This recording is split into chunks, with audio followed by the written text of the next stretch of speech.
Hello everyone. आज की video में सबसे पहले हम कल के क्वेश्चंस आंसर्स को रिवाइज करने वाले हैं। क्वेश्चन नंबर 1 था, किस भारतीय राज्य ने राशन की दुकानों के माध्यम से पहली मुफ्त बढ़िया चावल योजना शुरू की? Which India state launched the first free fine rice scheme through ration shops? तो इसका आंसर हो जाएगा तेलंगाना। तेलंगाना ने first free fine rice scheme योजना शुरू की थी एट राशन शॉप्स। 1 अप्रैल को मनाए जाने वाले उत्कल दिवस का क्या महत्व है? What is the significance of Utkal दिवस सेलिब्रेटेड ऑन 1 अप्रैल? तो ये जो 1 अप्रैल को जो उत्कल दिवस सेलिब्रेट किया जाता है, ये इसलिए किया जाता है क्योंकि उस दिन ओडिशा का फॉर्मेशन हुआ था। सो फॉर्मेशन ऑफ ओडिशा के लिए 1 अप्रैल को उत्कल दिवस सेलिब्रेट किया जाता है। मंत्रालय ने अप्रैल 2025 में भारत की हरित हाइड्रोजन प्रमाणन योजना GHCI शुरू की। Which ministry launched the green hydrogen certification scheme of India GHCI in April 2025? तो इसका आंसर हो जाएगा ministry of new and renewable energy. जो ministry of new and renewable energy है, उन्होंने शुरू की थी GHCI green hydrogen certificate scheme of India in April 2025। कौन से भारतीय राज्य 1 मई 2025 को अपना 65वां स्थापना दिवस मनाएंगे? Which Indian state celebrated the 65th foundation day of May 1, 2025? तो इसका करेक्ट आंसर हो जाएगा महाराष्ट्र एंड गुजरात।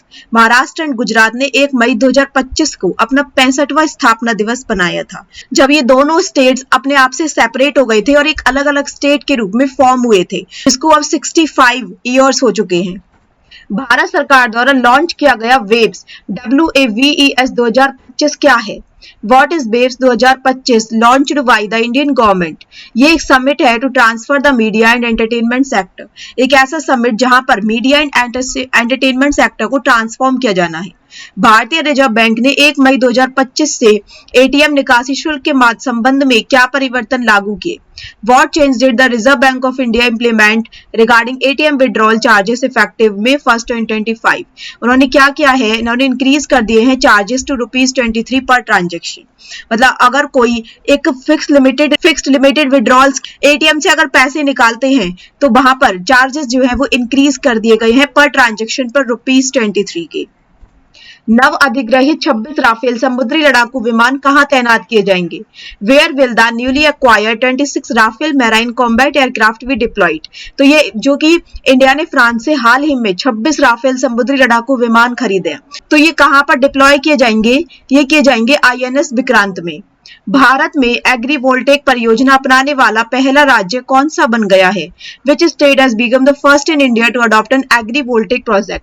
तो इसका करेक्ट आंसर हो जाएगा उत्तर प्रदेश। उत्तर प्रदेश ऐसा पहला स्टेट बन गया है टू अडॉप्ट एन एग्रीवोल्टेक प्रोजेक्ट। आज के करंट अफेयर्स की बात करते हैं, जिसमें सबसे पहला क्वेश्चन है, कौन सा भारतीय राज्य वारंगल चपाता मिर्च से जुड़ा है, जिसे टमाटर मिर्च के नाम से भी जाना जाता है, जिसे हाल ही में GI टैग मिला है? Which Indian state is associated with the Warangal Chapata chili, also known as tomato chili, that recently received the geographical indication GI tag? Andhra Pradesh, Karnataka, Tamil Nadu या तेलंगाना? तो इसका करेक्ट आंसर हो जाएगा डी, तेलंगाना। तेलंगाना को हाल ही में Warangal चपाता chilli, also known as tomato chili, due to its bright red color and tomato-like appearance, recently got the GI tag। ये जो वारंगल चपाता मिर्च है, जिसे इसके चमकीले लाल रंग और टमाटर जैसी दिखने वाली मिर्च के कारण टमाटर मिर्च के नाम से भी जाना जाता है, इसको हाल ही में GI टैग मिला है, जिसको बोला जाता है जियोग्राफिकल इंडिकेशन टैग। ये एक ऐसा टैग होता है जो बताता है कि ये जो प्रोडक्ट है, इसकी स्पेसिफिक जियोग्राफिकल लोकेशन कौन सी है। मतलब फॉर एग्जांपल बनारसी साड़ी, तो जो बनारसी साड़ी है उसकी ज्योग्राफिकल इंडिकेशन जो टैग उसको मिला हुआ है, मतलब इसकी जो ओरिजिन है वो बनारस ही है, बनारस ही इसको ओरिजिनेट कर सकता है, इसको बना सकता है। It is cultivated in Telangana's Warangal region, known for its unique tangy and mill spicy flavour. तो इसको GI टैग मिलने की वजह से काफी बेनिफिट्स मिलते हैं एक प्रोडक्ट को। अगर उसको GI टैग मिला है तो मतलब कोई और उसको सेम ऐसा प्रोडक्ट बनाकर उसके डुप्लीकेट करके मिसयूज नहीं कर सकता। इसकी खेती तेलंगाना के वारंगल क्षेत्र में की जाती है, जो अपने अनोखे तीखे और मसालेदार स्वाद के लिए जाना जाता है।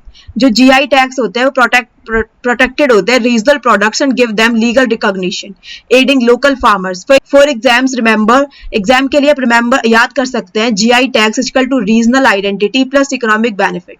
रीजनल आइडेंटिटी मिल रही है अगर किसी प्रोडक्ट को जीआई टैग मिला हुआ है, साथ में उन्हें इकोनॉमिक बेनिफिट भी इनके थ्रू मिल रहे हैं। नेक्स्ट क्वेश्चन है, राष्ट्रमंडल की महासचिव के रूप में सेवा करने वाली पहली अफ्रीकी महिला कौन बनी? Who became the first African woman to serve as the secretary general of the Commonwealth? Ngozi Okonjo, Ellen Johnson, Shirley Ayorkor Botchwey या एमिना जे मोहम्मद? इसका करेक्ट आंसर हो जाएगा सी, शर्ली अयोरकर बॉचवे।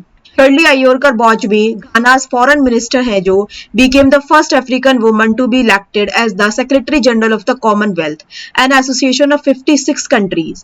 जो घाना की जो विदेश मंत्री शिर्ले अयोरकर बॉचवे 56 देशों के संघ राष्ट्रमंडल की महासचिव चुनी जाने वाली पहली अफ्रीकी महिला बनी है।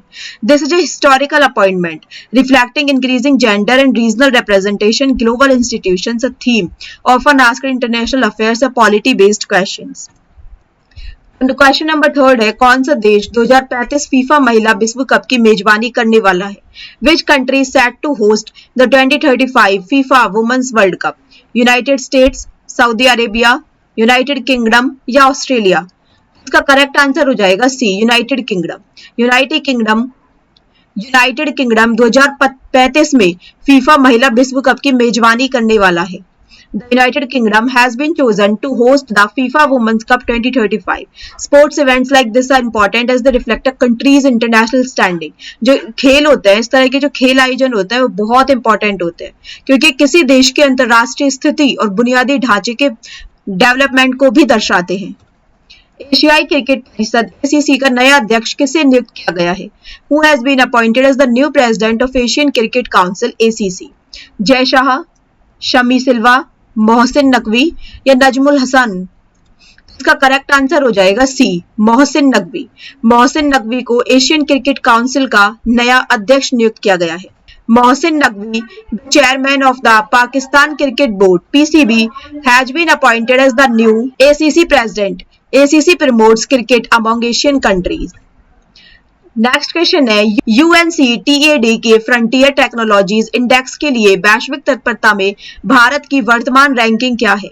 What is India's current ranking in UNCTAD's global readiness for frontier technologies index? 28th, 36th, 42nd या 48th? तो इसका करेक्ट आंसर हो जाएगा 36। अब ये जो UNCTAD है इसका मतलब है ये स्टैंड करता है United Nations conference on trade and development. The index है वो ये दर्शा रहा है assesses countries preparedness for AI, मतलब जो हमारा जो इंडेक्स है जो कि 36 है, किस प्रकार को किस बात का ये आकलन कर रहा है जो कंट्रीज की प्रिपेयर्डनेस कैसी है AI को लेकर, रोबोटिक्स को लेकर and IoT information of technology and green technologies को लेकर। इस देश ने जिरकोन हाइपरसोनिक क्रूज मिसाइल से लैस परमाणु ऊर्जा संचालित पनडुब्बी लॉन्च की? Which country launched a nuclear powered submarine armed with the Zircon hypersonic cruise missile? United States, China, Russia या नॉर्थ कोरिया? तो इसका करेक्ट आंसर हो जाएगा सी, रशिया। रशिया ने क्या किया है? It launched a nuclear powered submarine armed with the Zircon hypersonic cruise missile. This strengthens its naval deterrence capability. Zircon hypersonic cruise missile से लैस एक परमाणु ऊर्जा संचालित पनडुब्बी लॉन्च की है। इससे इसकी नौसैनिक प्रतिरोधक क्षमता मजबूत हुई है। क्वेश्चन नंबर 7 है, प्रधानमंत्री नरेंद्र मोदी का निजी सचिव किसे नियुक्त किया गया है? Who has been appointed as the private secretary to Prime Minister Narendra Modi? हार्दिक सतीश चंद्र साहा, राजीव तोपनो, निधि तिवारी या शक्तिमान दास? तो इसका करेक्ट आंसर हो जाएगा सी, निधि तिवारी। निधि तिवारी जो कि एक 2001 बैच की IAS ऑफिसर है, was appointed as private secretary to PM Modi.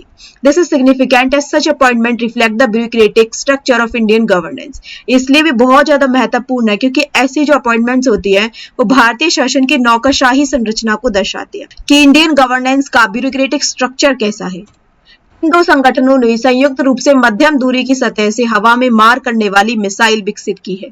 Which two organizations jointly developed the medium range surface to air missile MR-SAM? DRDO ISRO, DRDO and BDL, DRDO and IAI या DRDO and HAL? तो इसका correct answer हो जाएगा DRDO and IAI।